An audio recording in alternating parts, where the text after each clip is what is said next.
Don't make any sudden movements, Varek. Seriously, just stand perfectly still against the wall. The air inside the high-tech residential suite did not just feel heavy. It bit into my lungs like shards of glass. It smelled of expensive synthetic nutrient bars, fresh lavender cleaning solution, and the sharp, metallic tang of pure, unrefined fear. My secondary hearts were hammering against my ribs, so hard it felt like they would burst through my pristine ceremonial armor. I am Commander Varek of the Zorsian Vanguard. I have led planetary annexations, managed multi-generational spreadsheets of conquered territories, and faced down heavily armed rebel cells without a single scale on my back shivering. I thought I understood the exact mechanics of fear. I thought my life was a clean simulation. My superior officers had recently relocated their families to this orbital sector to maintain the household while they attended high-level military councils. They had hired a human domestic worker, a babysitter. Her name was Sarah. She was a 19-year-old human female. She was incredibly small, entirely unarmored, and possessed zero biological threat metrics. Her skin was a soft, fragile pink, and she was currently wearing a ridiculous, bright yellow fabric apron over her clothes. She looked like a stiff breeze would snap her in half. According to every Imperial database, placing a soft-skinned Terran in charge of 3 Zorsian military cubs juveniles born from a high-gravity warrior lineage had a 100% probability of triggering a psychological breakdown for the human. Our cubs were not like human young. Even at 6 solar cycles old, they possessed localized kinetic plating, heavy retractable talons, and 3 rows of sharp, bone-crushing teeth designed to tear through raw meat. They didn't play with blocks. They engaged in mock combat. They didn't understand the concept of a gentle touch. To them, life was an exercise in physical dominance. When the high officers left for the evening, the 3 cubs immediately established a hunting perimeter in the center of the plush living room. They tore apart the synthetic cushions to sharpen their talons, their heavy tails thumping against the floorboards till the walls vibrated. They wanted to test the new human. They wanted to break her. They wanted to show her that she was nothing but prey on their new world. The largest cub, a 30-pound engine of pure genetic aggression, locked his 4 crimson eyes on his Sarah's soft frame. He lowered his chest until his belly plates scraped the floorboards. He let out a low, guttural, throat-shredding roar that filled the acoustic chamber of the suite. It was a hunting frequency, a biological sound designed to paralyze prey. The other 2 cubs joined in, creating a synchronized wall of terrifying predatory noise. I reached for my sidearm, preparing to burst into the room to prevent a gruesome anatomical liquidation. The human was going to be torn to pieces. Sarah did not run. She did not drop to her knees and beg the security monitors for a ceasefire. Instead, she did something that completely shattered our entire military doctrine. She didn't even drop the plastic juice container she was holding. She just stood her ground, planted her soft feet firmly into the thick rug, took a deep, heavy breath that expanded her chest, and leaned her face directly into the face of the largest roaring cub. And then she roared back. She didn't just yell. She let out a piercing, high-decibel, sharp sonic blast that sounded like a pressure valve blowing open on a starship engine. It was raw. It was incredibly loud. It was a primal, commanding explosion of pure Terran vocal authority that completely overwhelmed the cub's low frequencies. The air shifted. The sudden volume hit the room like a physical shockwave. The alien cubs didn't bite. They stopped mid-roar, their momentum completely dying as the sheer audacity of the humans' voice literally stunned their central nervous systems. Their 4 eyes went wide, their primary armor plates flattened against their spines, and their 6 legs completely tangled together. They tripped over their own heavy tails, tumbling backward onto the floorboards in a chaotic, ungraceful heap. They scrambled behind the sofa, shivering violently, their heavy talons clicking against each other in absolute, silent submission. All caps for emphasis cannot describe the absolute, paralyzing horror that choked the high officers who had just walked back through the primary automated entrance right then. The elite generals of the Zorasian Vanguard warriors who had conquered 3-star systems froze solid in the doorway. They saw the terrifying engine of their lineage reduced to trembling piles of scales behind the furniture. And Sarah? She just adjusted her yellow apron, wiped a stray speck of dust from her sleeve, and pointed a soft, unarmored finger directly at the hidden cubs. "If I hear that noise one more time before bedtime," Sarah said, her voice dropping into a calm, ice-cold, rhythmic cadence that gave my scales goosebumps, "there will be absolutely no dessert, and I'll turn off the Hall of Viewer permanently. Do you understand me?" A tiny, muffled, clicking sound of agreement came from behind the sofa. The dominant cubs of Sector 4 had surrendered completely. The high officers didn't deploy defensive formations.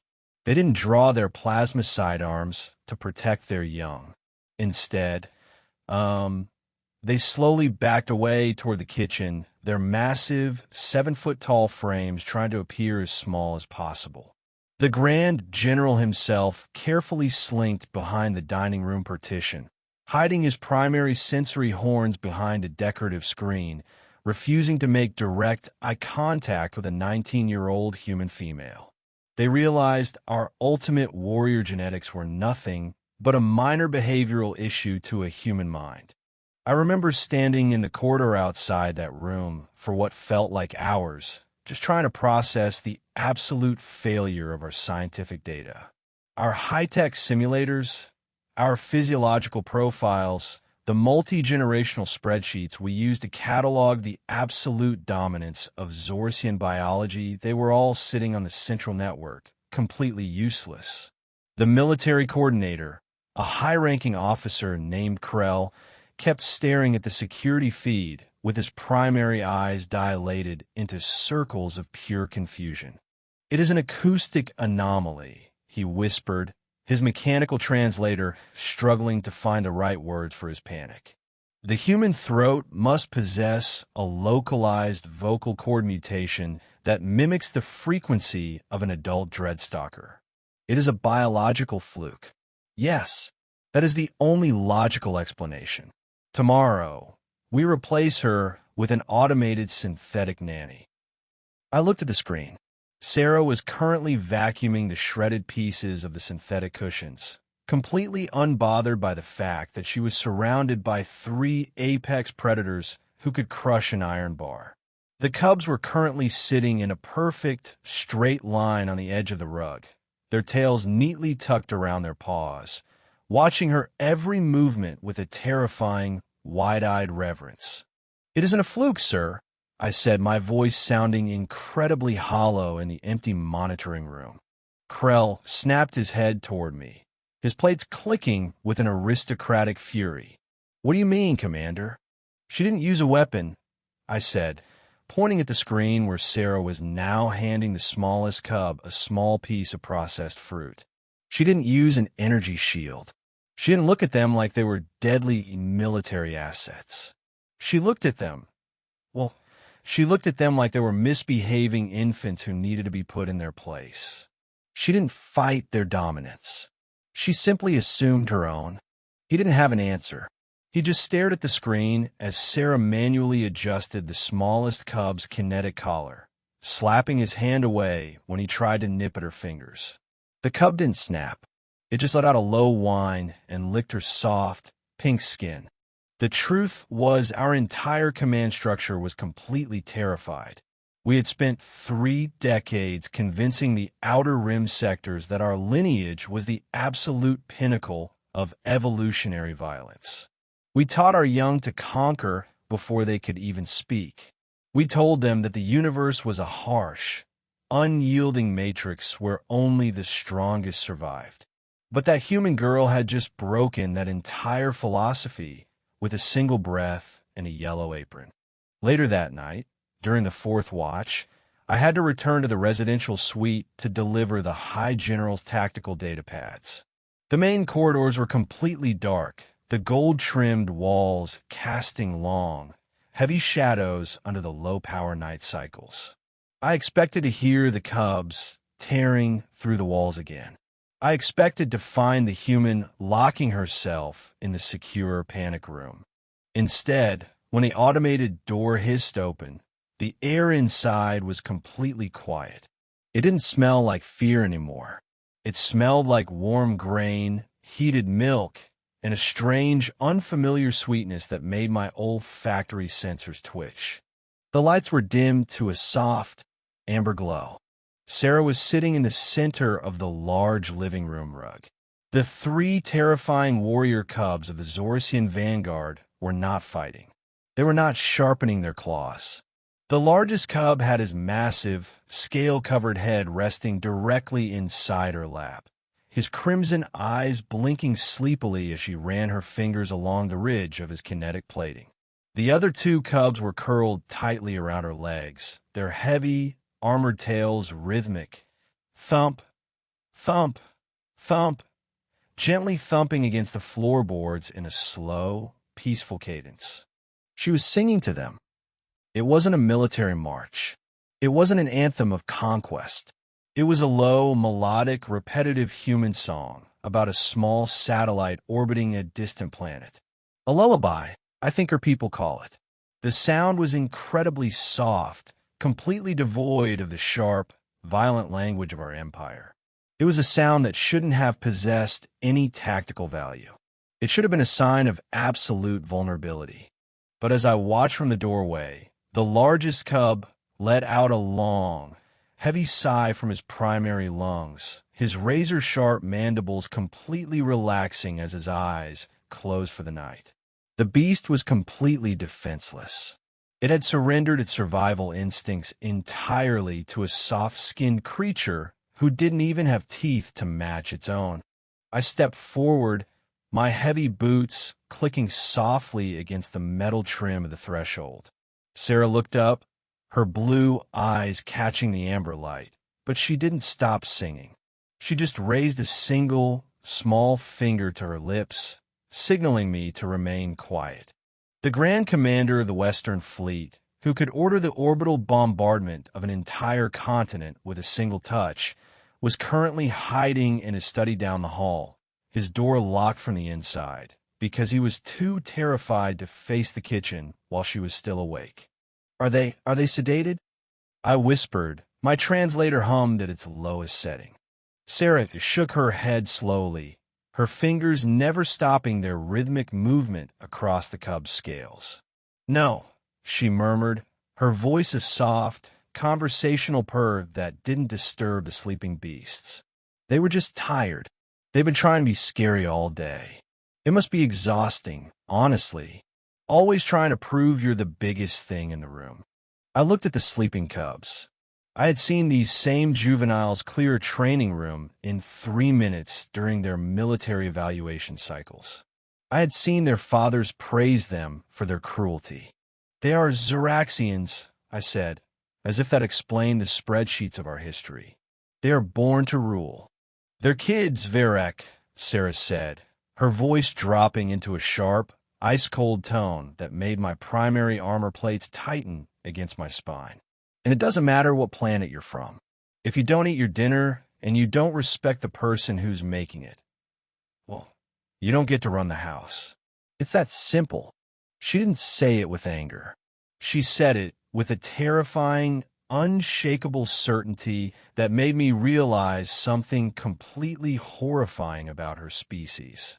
Humans didn't look at the galaxy through the lens of a military ledger. They didn't calculate the physical density of our scales or the chemical composition of our venom. They had spent thousands of years on a world where every single creature was stronger, faster, and more lethal than them. They didn't survive by building bigger teeth.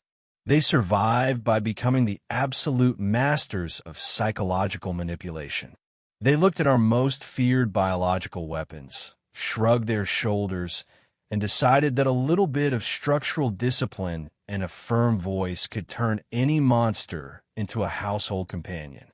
The next morning, the High General's suite was completely transformed. The heavy, gold-plated training dummies have been pushed into the storage closets. The raw meat dispensers have been turned off, replaced by neat, small plastic bowls filled with cooked grains and sliced fruits that Sarah had prepared.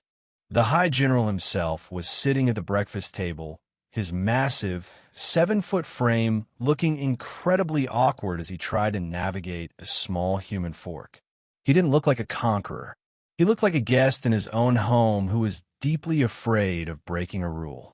The largest cub ran into the room, his kinetic plates clicking as he skidded across the slick floorboards. He didn't roar. He didn't challenge his father for territory.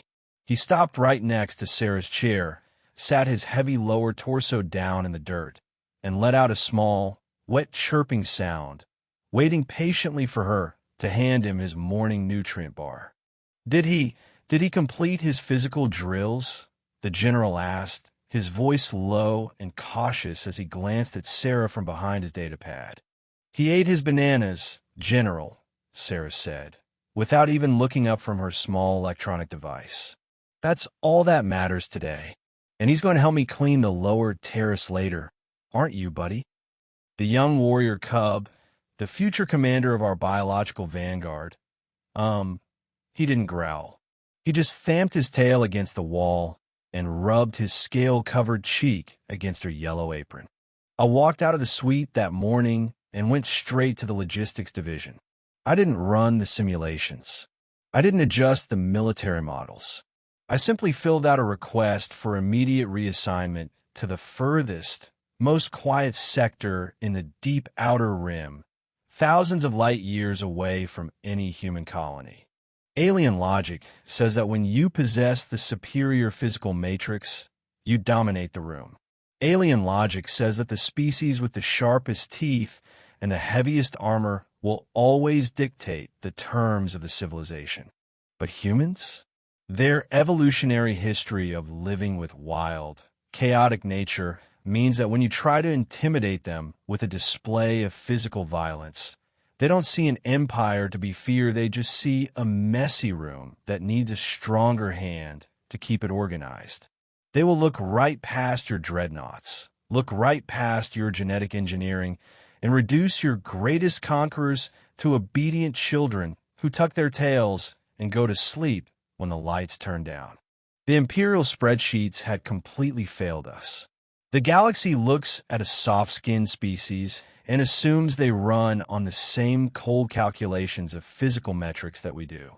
But they forget that when a human is put in charge of a household, their numbers go straight into the fire, and they will turn your most feared conquerors into obedient children who finish their vegetables without a fight.